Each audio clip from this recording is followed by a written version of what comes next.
প্রমাণ করো যে cos of 2 tan inverse 1/7 এটি সমান sin of 4 tan inverse 1/3 এটা আমাদের প্রমাণ করতে হবে। তো আমরা এখানে একটি বিষয় লক্ষ্য করছি যে এখানেও আমাদের tan আছে, এখানেও tan আছে, এবং এখানে 2 tan inverse 1/7, এখানে 4 যদিও আছে, তারপরে এখানে আমরা 2 tan inverse আমরা x এরকম আকারে নিতে পারবো। তো আমরা আমাদের কাজটি হবে এখানে এই ভিতরে কাজটুকু হবে, এখানে ভিতরে কাজটুকু হবে, এবং কাজটি আমরা করতে যাওয়ার আগে আমাকে চিন্তা করতে হবে যে এই সূত্রটি আমাদের কি কি সূত্র হতে পারে। আমাদের tan ইনভার্সের আমাদের 2 tan ইনভার্স x এর সূত্র আমাদের কিন্তু তিনটা থাকে। একটা হলো কি সাইন ইনভার্স আছে, আর একটা হলো কি cos ইনভার্স আছে, আবার tan ইনভার্স আছে। তো আমরা যেহেতু এখানে এই cos দেখতে পাচ্ছি, এখানেও আমরা সাইন দেখতে পাচ্ছি, সো আমরা এখানে cos ইনভার্সের সূত্র প্রয়োগ করব, এখানে আমরা সাইন ইনভার্সের সূত্র প্রয়োগ করব। আচ্ছা, প্রথমে আমরা এখানে যেহেতু আমাদের এখানে 4 আছে, সো আমরা এখানে প্রথম অবস্থায় আমরা tan ইনভার্সের সূত্র প্রয়োগ করব, এবং তার পরবর্তীতে আমরা sin ইনভার্সের সূত্র প্রয়োগ করব। সো আমরা এখানে লেফট হ্যান্ড সাইড নিয়ে একটু কাজ করি। Left hand side cos of 2 tan inverse 1/7, cos of 2 tan inverse 1/7। তো আমরা জানি যে 2 tan inverse x এর সূত্র হলো তিনটি, দেখি নি আমি। 2 tan inverse x এটা সমান হলো sin inverse 2x by 1 plus x square, এরপরে cos inverse 1 minus x square by 1 plus x square, এরপরে tan inverse 2x by 1 minus x square।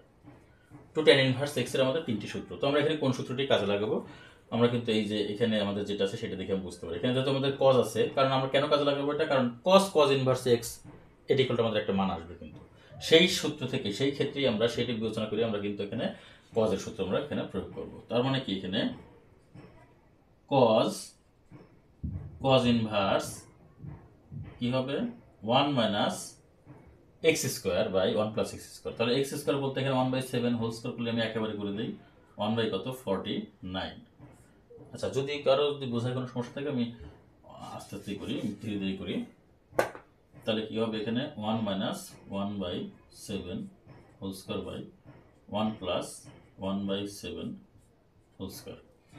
এখানে আমরা একটা বিষয় খেয়াল করি, আমরা এখানে একটু ব্র্যাকেট একটা, সে বিষয়টা হলো যে cos ইনভার্স x, তাহলে cos ইনভার্স x মানে তো x, সো আমরা এখানে এই cos ইনভার্স আমরা এখানে বাদ দিয়ে দিই। তাহলে থাকবে কি, এখানে 1 মাইনাস 1/7 হোল স্কয়ার করলে কত হবে, এখানে 1/49, আর এখানে 1 প্লাস 1/49। এখানে যদি আমরা ক্যালকুলেশন করি কি পাই, এখানে 49 মাইনাস 1 ডিভাইডেড কত 49, একেবারে গুণ করে উল্টা দিয়ে দিলাম, এখানে 49/49 প্লাস 1। আশা রাখি এখানে সবাই বুঝতে পেরেছো। 49 মাইনাস 1 মানে কি 48, এখানে 49 কেটে গেল, আর নিচে হলো কত 50। সো আমরা 2 দ্বারা যদি ভাগ করি 24 বাই কত 25, তাহলে আমরা লেফট হ্যান্ড সাইড পেলাম 24/25, এটা কিন্তু আমরা লেফট হ্যান্ড সাইড পেলাম। ওকে, তাহলে লেফট হ্যান্ড সাইড পেলাম আমরা 24/25। এবার আমরা রাইট হ্যান্ড সাইড নিয়ে কাজ করি।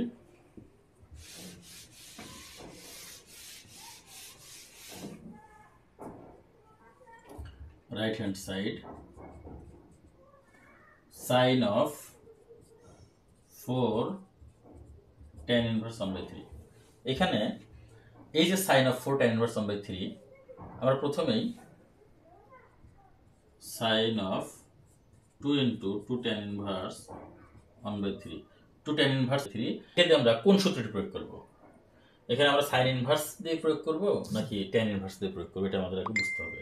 এখানে আমরা tan ইনভার্স দিয়ে প্রয়োগ করব, কারণ আমাদের sin ইনভার্স দিয়ে যদি প্রয়োগ করি তাহলে 2 sin ইনভার্স চলে আসবে, তো সেক্ষেত্রে আমাদের সমস্যা হবে। আমরা tan ইনভার্স নিয়ে আবার 2 tan ইনভার্স x এর সূত্র প্রয়োগ করব। ওকে, তাহলে sin of 2 tan inverse 2 into 1/3, আর নিচে হবে 1 মাইনাস 1/3 যে হোল স্কয়ার। তাহলে আমরা এখানে সেকেন্ড ব্র্যাকেট দেই।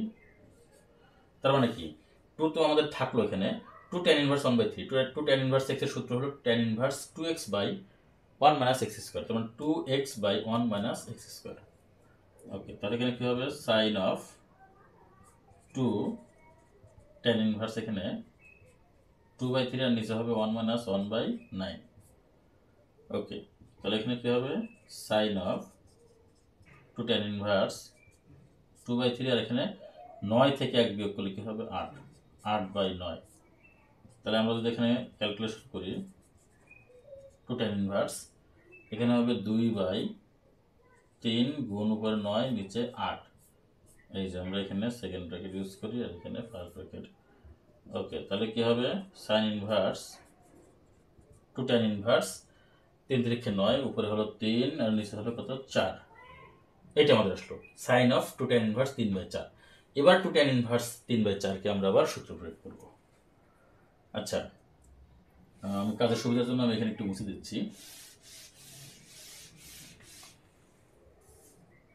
তাহলে কি হবে এখানে sine of sine inverse sine, যেহেতু আমরা সাইনের সূত্রে আসবো, তাহলে 2x 2 into 3/4/1 plus 3/4 whole square. Okay, এবার সাইন ইনভার্স x মানে তো x, তার মানে সাইন ইনভার্স উঠে গেল। এবার আমরা এখানে কি করব 3 এখানে 4 কে 2 দিয়ে ভাগ করলে 2 হয় এখানে, আর নিচে 1 প্লাস কত 3 3 9 4 4 16। তার মানে কি এখানে একবারে 3/2 আর এখানে 16 আর 9 কত 25, নিচে 16 ইকুয়াল টু 3/2 উপরে গেল হচ্ছে 16, নিচে আসলো কত 25। তাহলে 2 দিয়ে কাটলে কত হবে এখানে 8, 3 8 24 আর নিচে কত 25। তাহলে আমাদের রাইট হ্যান্ড সাইডও কিন্তু 24/25 আসলো। আমাদের লেফট হ্যান্ড সাইডও 24/25, আর রাইট হ্যান্ড সাইডও কিন্তু 24/25। এখানে আসলে কি এই অঙ্কগুলো করার ক্ষেত্রে আমাদের এত বেশি কিছু টেনশন করার নেই। আমাদের এখানে মূল কথা হলো যে সূত্রগুলো আমরা ঠিক মতো আমরা প্রয়োগ করছি কিনা, এটা আমাদের ভালো করে লক্ষ্য করতে হবে।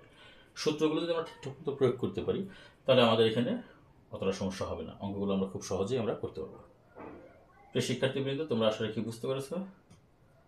দেখো, আমি কিন্তু প্রত্যেকটা লাইনে কিন্তু আমি একেবারে বুঝে বুঝে করিয়েছি এবং পূর্বেরগুলো কিন্তু এভাবে করিয়েছি। আমাদের মেন কথা আমাদের এখানে সূত্রগুলো খেয়াল রাখতে হবে আর আমাদের এই টেকনিকগুলো অবলম্বন করতে হবে। যেহেতু আমাদের প্রমাণ করতে বলা হয়েছে, সেই ক্ষেত্রে আমাদের কোন টেকনিক অবলম্বন করলে কোন সূত্র প্রয়োগ করলে আমরা খুব তাড়াতাড়ি ম্যাথটি আমরা সলভ করতে পারবো, সেই বিষয়টি আমাদের লক্ষ্য রাখতে হবে। তোমাদের সুস্বাস্থ্য কামনা করে, সকলের দোয়া কামনা করে শেষ করছি। আল্লাহ হাফিজ, আসসালামু আলাইকুম।